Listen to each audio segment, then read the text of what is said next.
დავიწყოთ თუ არ ვცდები თბილისში არ ხართ, იმიტომ რომ ბოლო დროს მივეჩვიეთ რომ თქვენი ყველა ჩართვა არის რომელიღაც რეგიონიდან, საიდან ხართ ახლა?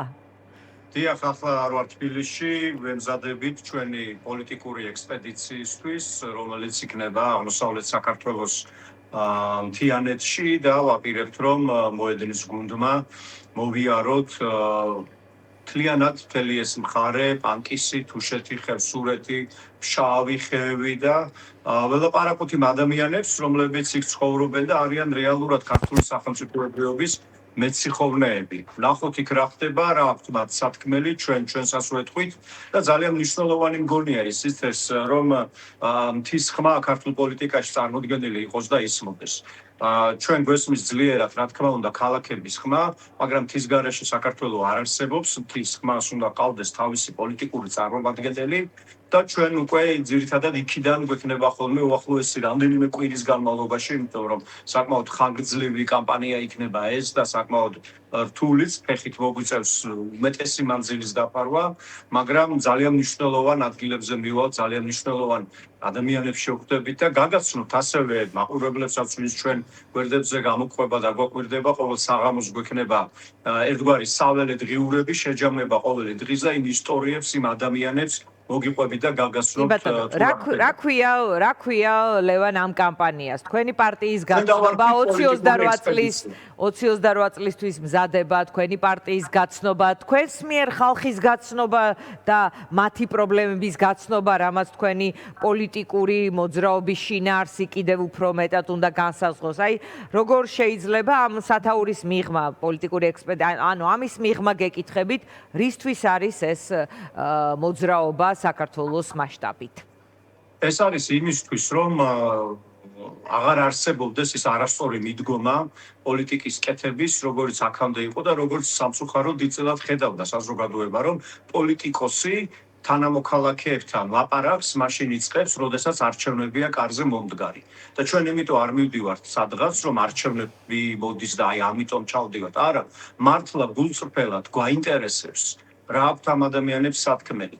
რა აქვთ რა არის სატკივარი, რა არის პრობლემა, რა არის იმედი, რაც მათ ამოძრავებთ, რაც უნდათ რომ დაინახონ ქართულ სახელმწიფოში, ქართულ საზოგადოებაში, ქართულ პოლიტიკაში, ქართულ პოლიტიკოსებში, ქართულ პოლიტიკურ პარტიებში.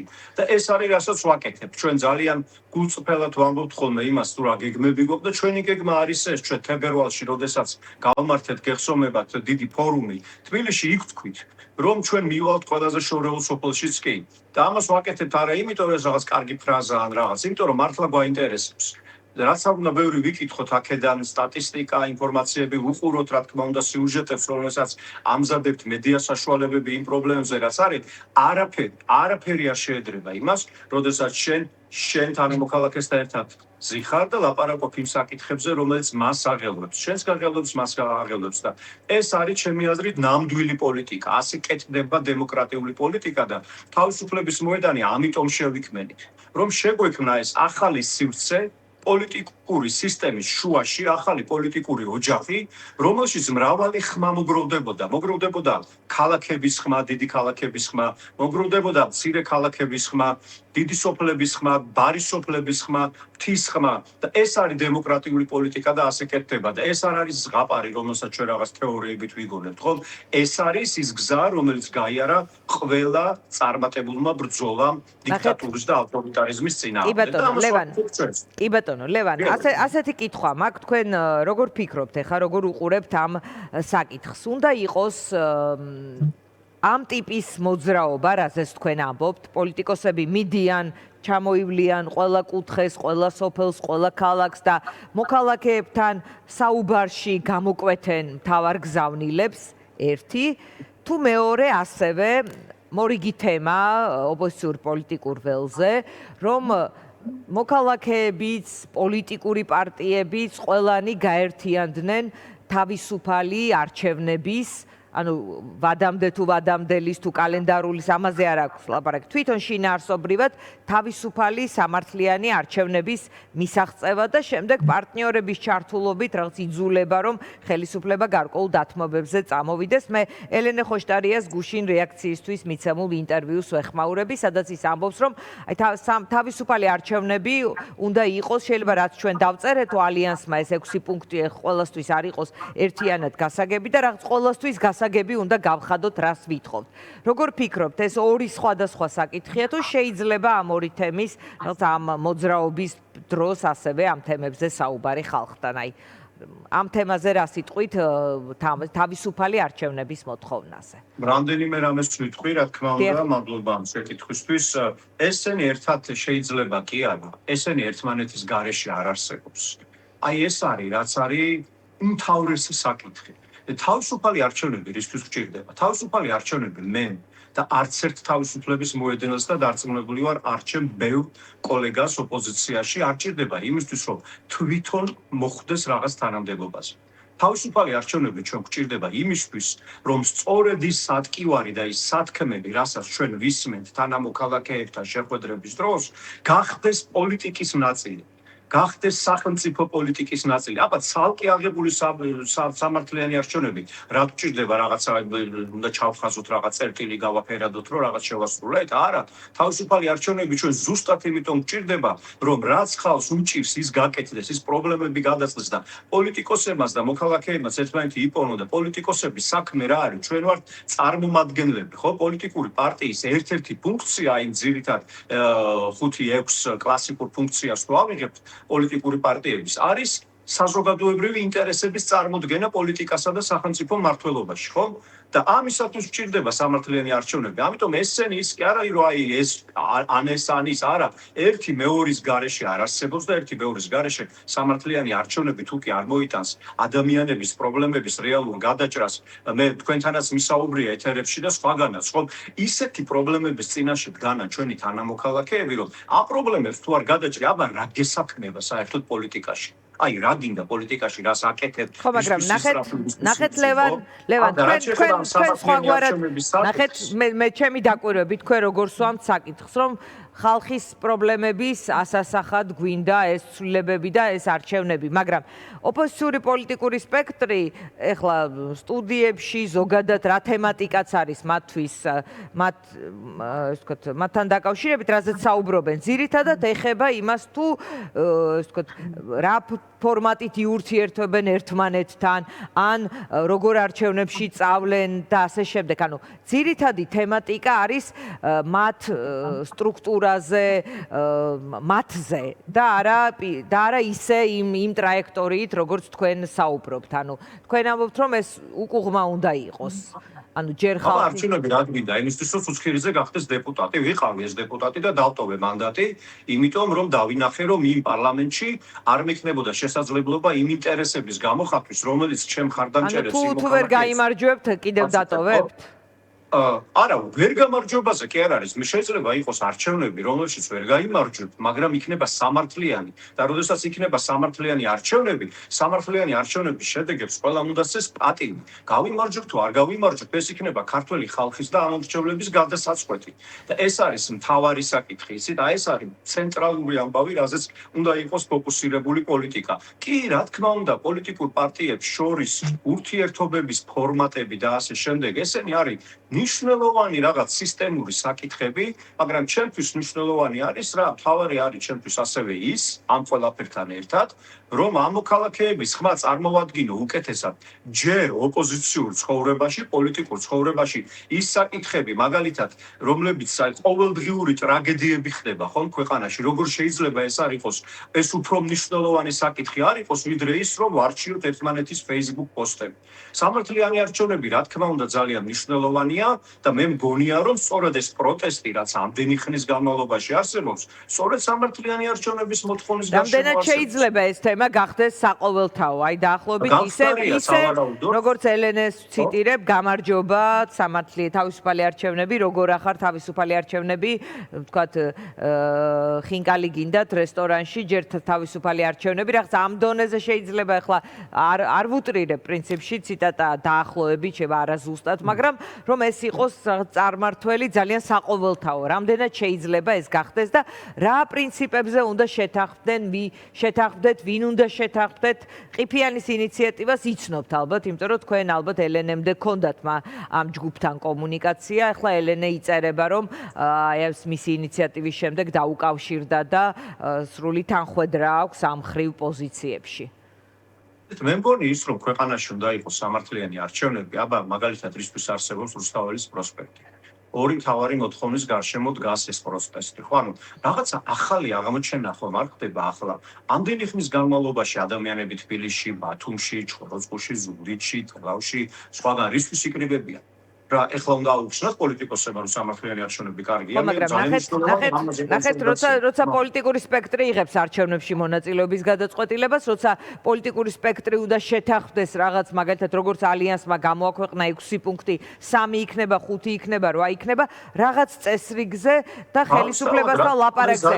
იმ პარტიების მხრიდან, რომელსაც ჯერ არ აქვს მიღებული გადაწყვეტილება და შეიძლება იმ პარტიების მხრიდანაც, რომლებიც აპრიორი ამბობენ, რომ მიიღებენ არჩევნებში მონაწილეობას, მაგრამ უფრო სამართლიან და უფრო მოწესრიგებულ გარემოში, რა თქმა უნდა, უფრო დიდი ენთუზიაზმით. თავისთავად ეს ხომ ლოგიკურია. მე მივესალმები ამ ინიციატივას. ეს ძალიან კარგია და ძალიან კარგია. თავისუფლების მოედანმა ჯერ კიდევ გასულ წელს გამოვაქვეყნეთ ჩვენი ხედვა იმაზე, თუ როგორ წარმოგვიდგენია საარჩევნო, სამართლიანი საარჩევნო გარემო ქვეყანაში. ამას შემდეგ სხვა პარტიებმაც გააკეთეს ალიანსმაც გააკეთა თავისი ხედვა იმაზე თუ მას როგორ წარმოუდგენია სრულიად სამართლიანი და კარგი არჩევნები. თქვენ როგორც ალიანსის ნაწილი ხართ, ალიანსმა მოვაწერეთ ჩვენს ხელი და ამ შეთანხმებას ჩვენ კოორდინაცია გქონოდა. თუმცა ახლა მიდის საუბარი რომ არ არის ფლად ფუნქციური და აქედან გამომდინარე შესაძლოა თქვენც გადახედეთ რაღაცებს. ესეთ რა არის, მე თუ მაქვს რაღაც გასარკვევი ალიანსის სხვა წევრებთან, მე ყოველთვის ამას ვახერხებ საქმიან გარემოში და ამას ვაკეთებ, არაფერი სირთულე ამას არ აქვს, მაგრამ კიდევ ერთხელ, აი, ჩვენი თავისუფლების მოედნის ძალისხმევის უდიდესი ნაწილი არის მიმართული იქითკენ, თუ როგორ მოვახერხოთ ის, როგორ დავარწმუნოთ თანამოქალაქეები, რომ პოლიტიკაში შეიძლება ყავდეთ საიმედო პარტნიორები, როგორ შევხვდეთ მეტ ადამიანს, როგორ გავაგონოთ მათი ხმა. აი რამდენიმე ხნის წინ თუშეთში დაიხრჩო ახალგაზრდა ბიჭი.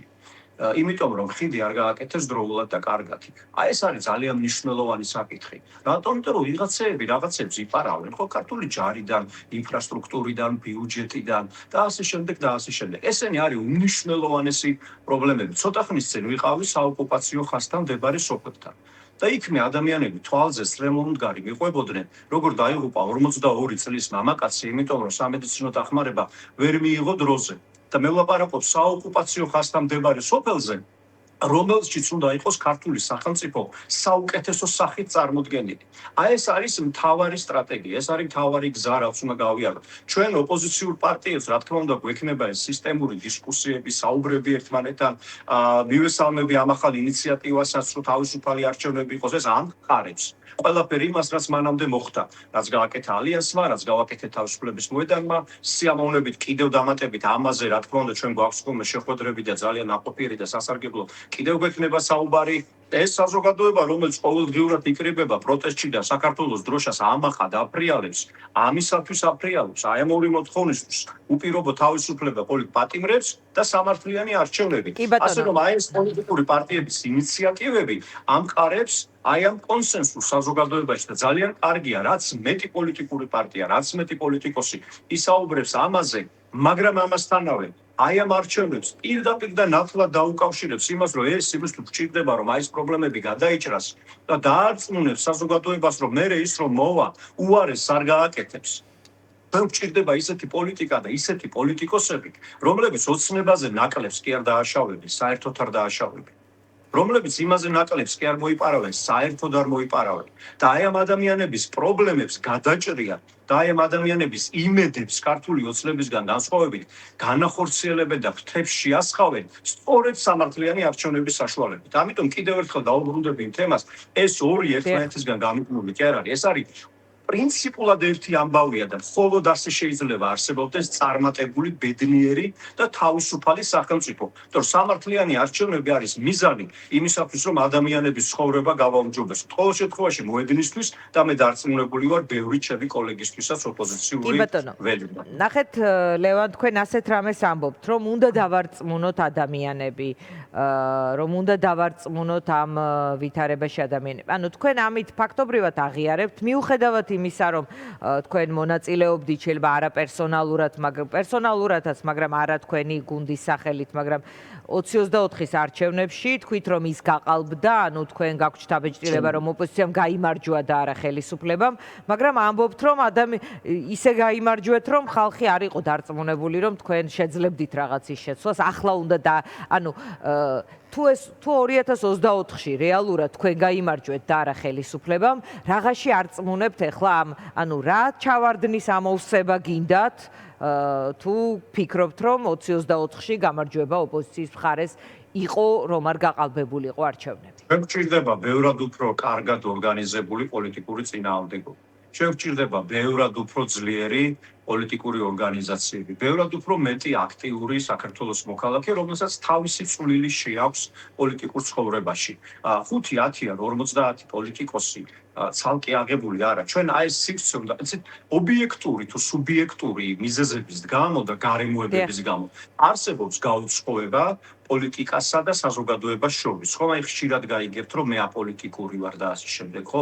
ხშირად გაიგებთ, რომ პარტიასთან ურთიერთობა ამ ორმა წელმა ეს ნდობის კრიზისი კიდევ უფრო შექმნა, ანუ 2024-დან დღემდე უკან წავიდა თქვენი გეკითხებით, მე არ ვიცი, თქვენ გამბობთ, რომ გაქვთ შეხება საზოგადოებასთან მეტად, თქვა შეიძლება არ ვიცი. ასე არ არის, ძალიან ხშირად იცით და ეს ბუნებრივი არის, ასევე რომ ჩვენ ლაპარაკობთ იმაზე, რომ აი რაღაცა რა გვაქვს სისუსტე, რას ვერ მივახციეთ, ისი მიღწევა გვინდოდა. მაგრამ თქვენ წარმოგიდგენიათ მაგალითად ქართული ოცნება ოპოზიციაში.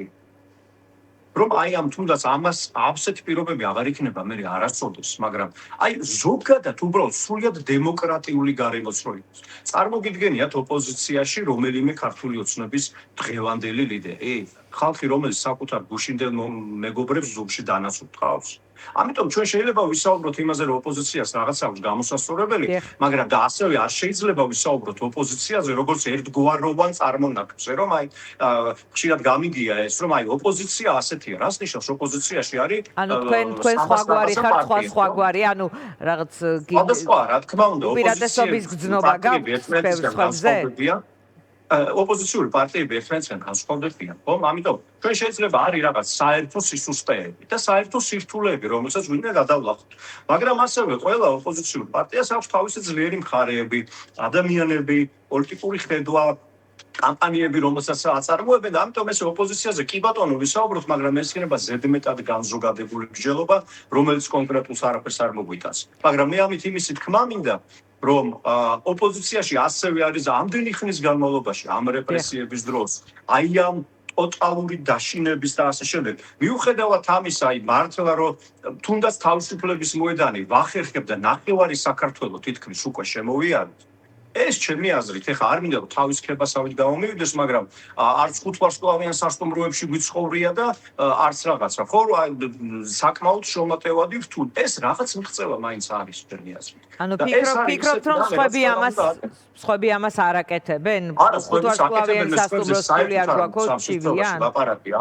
არა, სხვებზე საერთოდ ვლაპარაკობ და ამიტომაც ვამბობ, რომ ოპოზიციაზე ზოგადად შეგვიძლია ვისაუბროთ, კი ბატონო, მაგრამ ეს იქნება აი ესეთი მსჯელობა ძალიან განყენებული და ძალიან ზოგადი. კი ოპოზიციას გვაქვს საერთო გამოწვევები, საერთო პრობლემები, საერთო მიღწევები, მაგრამ სასარგებლო მსჯელობა არის თუ კი კონკრეტული პარტიების და ხელბებზე და ასე შემდეგ. ეს მეს გონია, რა თქმა უნდა, თქვენ კი პარგეუნებით თქვენაზე უნდა ისაუბროთ, მაგრამ ამის თქმა მინდა, ამის ხაზგასმა მინდა. კი, რა თქმა უნდა, ნდობა არის ასაშენებელი, მაგრამ მე მაგალითად არასაარჩევნო პერიოდში ამდენი პოლიტიკოსი საზოგადოებაში გასული ხო, აი ჩვენ მაგალითად ხანდახან 10-15 ადამიანი დავდივართ ერთად, რაც არ არის ადვილი გასაკეთებელი, ხო?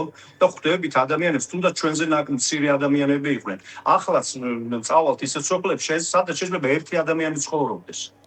და მივალ და ეს არის საქმე, ამიტომ კი ეს ნდობა გასაუმჯობესებელია, მაგრამ მე არ მინდა ისე წარმოვადგინოთ, რომ არავინ არავის არ ენდობა, არავინ არაფერში არ ვარ და ეხლა რაღაც ნოლიდან ვიწყებთ.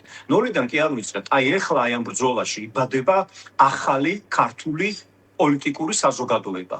და ერთხელ და სამუდამოდ, როდესაც ჩვენ ამ ბრძოლაში გავიმარჯვებთ, ასევე გავიმარჯვებთ იმ პოსტსაბჭოთა სიცრუეზე და სიხალბეზე, რომ პოლიტიკა ბინძური საქმეა. არა, არსებობენ ბინძური პოლიტიკოსები, არსებობენ სხვადასხვა პროფესიის ადამიანები, ეს არის გაცხრილვა ოპოზიციურ პოლიტიკურ სპექტრსაც არ აწყენს, ფიქრობ თუ არა? ვერ გავიგეთ შეკითხვა, ბოდიში როგორ? ამ ხრივ გაცხრილვა ოპოზიციურ პოლიტიკურ სპექტრსაც არ აწყენს თუ არა? ისიც რა არის, ჩვენ აი ახლა მაგაზე როგორ შემიძლია გიპასუხოთ რა, ვინ ვის გაცხრილავს, ეგ არის არჩევნებზე გადასაწყვეტი ხალხის. არც ჩემი სათქმელია ეგ. და არჩევანი გადასაწყვეტი. ვინ ვის გაცხრილავს, ვინ არის გასაცხრილი, ვინ უნდა იყოს პოლიტიკაში, ვინ არ უნდა იყოს პოლიტიკაში, ეს ვიღაცამ კი არ უნდა გადაწყვეტოს, ამაზე აზრის გამოთქმის უფლებასაც არ მიცემ ჩემ თავს. ერთადერთი ისიც ნამდვილად მჯერა არის ის, რომ ქართული ოცნება ვერ იარსებებს ოპოზიციაში, არა მხოლოდ არა იმიტომ, რომ ვიღაც დაუშლის, მაგრამ არამედ იმიტომ, რომ ეს არის პოლიტიკური პარტია, რომელიც არაფერი იდეის გარშემო არ არის გაერთიანებული გარდა ფულისა.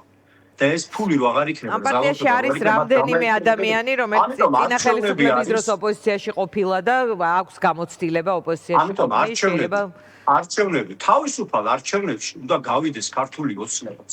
და დაიკავოს ის ადგილი თუ რამეს მიიღებს. ამიტომ მე ერთი პოლიტიკოსი არასოდეს არ მიცემ თავს იმის უფლებას, რომ ვინ არის გასაცხრილი, ამაზე ვილაპარაკო. ეს უნდა გადაწყვიტოს ქართველმა ხალხმა, საქართველოს მოქალაქემ თავისუფალ არჩევნებში თავისუფალი ნებით. კი ბატონო, ლევან, აი ამ კომუნიკაციაში საზოგ ხალხთან როცა დადიხართ, თავარი პრეტენზია თქვენ მიმართ ან ზოგადად ოპოზიციური პოლიტიკური სპექტრისადმი როგორია? აი რა თავარი სამუშაო თემა გამოიკვეთა ამ შეხვედრების დროს? ისიც რა არის, ჩემთვის არის მთავარი ამბავი ეს, რომ ჩვენ უკეთ გავიგოთ, უკეთ მოვისმინოთ ის გულის თქმა, ის ტკივილი, ის ამბავი, რაც ამ ადამიანებს გააჩნიათ და ჩვენიც გავაგონოთ. მე მაგალითად ძალიან სიამოვნებს იმის დანახვა და შეგრძნება, როდესაც ადამიანები ხედავენ, რომ არჩევნები არ არის და მაინც ჩამოვიდა პოლიტიკოსთან, მაინც აქ არის და დაიხარჯა ამაზე ენერგია, აქ არის, შენთან ერთად არის, შენ გვერდით ცხოვრ და მართლა გულწრფელად აინტერესებს რა ხდება. ეხლა ცოტა კომიკური რაღაცები მქონია ხანდახან ეხლა საზღვრისპირა სოფელში ვიყავი ბოლოს სადღაც და გამოვიდა ერთ-ერთი კრიტიკულად განწყობილი ოპოზიციის მიმართ მოქალაქე ჩვენი, ჩემ პატივისცემა, მასაც მე ძალიან ტკბილად და კარგად ვისაუბრეთ და რა არის ეს ოპოზიცია არსად არ დადიხარ თუ კაცო სოფლებში მაინც წადითო და რა ვიცი ქალბატონო მითხარი ამასადავარ ეხლა ბოლოს სოფელი ამის იგი აფერი აღარ არის, მაგრამ ეს არის რომ მოქალაქეებთან უკეთესი კონტაქტი უნდა გქონდეს პოლიტიკოსებს და ეს უნდა იყოს არა მხოლოდ ფრაგმენტული, აი ხა კამპანიური არ უნდა იყოს. აი რეალურად მერისის მჯერა არის ის, რომ ასეთი უნდა იყოს პოლიტიკოსის ცხოვრება. ის კი არა რომ რაღაცა ეხლა ციკლს ჩავამთავრებ და აი რაღაც ეტაპს დავხურავ და მეორე არა, შენ თუ გინდა იყო პოლიტიკაში და შენ თუ გინდა აკეთო სახალხო პოლიტიკა, შენ თუ გინდა დემოკრატიული პოლიტიკა შექმნა, ხო აბა სხვა რისთვის ვიბრძვით ჩვენ, ხო აქ იმისთვის სხვა რა რომ ყობახიძის მაგივრად ვიღაცის სხვაგვარი ეწეროს ტელევიზორში რომ გამოვა, ხო? დემოკრატიული პოლიტიკა გვინდა. ესე უნდა იცხოვრო პოლიტიკოსმა და პოლიტიკურმა პარტიამ. ამის მჯერა მე, ამის ჯერა ჩემ თანამოაზრეებს მოედანში და ამას ვაკეთებ ფიზიკურად რამდენიც შეგვიძლია, სანამ შეგვიძლია და აბსოლუტურად დარწმუნებული ვარ, რომ ბოლომდე მივიყვანთ ამ საქმეს. მადლობა, ლევან ცუცქირიძე პასუხობდა ჩვენ კითხვებს. რეკლამის შემდეგ დავბრუნდებით პირდაპირ ეთერში.